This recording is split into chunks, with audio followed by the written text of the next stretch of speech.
दिल जले लिए तो हमर चिता भी जला दिया। यदि कफन नहीं मिलत तो अहाँ अपन दुपट्टा ओढ़ा दिया। दिल जले लिए तो अहाँ हमर चिता भी जला दिया। यदि कफन नहीं मिलत तो अहाँ अपन दुपट्टा ओढ़ा दिया। अगर कोई पूछत की भेल अहाँ के प्रेमी का तो सर झुका के हमर नाम बता दिया, राजकुमार। सुबह लिखे छी, शाम लिखे छी, हमर हर दिल पर सिर्फ यहीं के नाम लिखे छी। सुबह लिखे छी, शाम लिखे छी, हमर हर दिल पर सिर्फ यहीं के नाम लिखे छी। हर रात दिन हमर आँख में सिर्फ यहीं के तस्वीर देखे छी।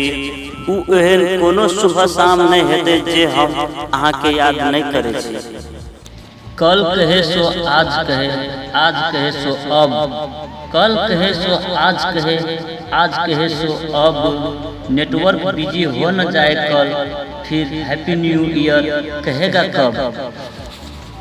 गर्लफ्रेंड अपनी हो या पराई हो, गर्लफ्रेंड अपनी हो या पराई हो, नया साल आप सभी को बधाई हो।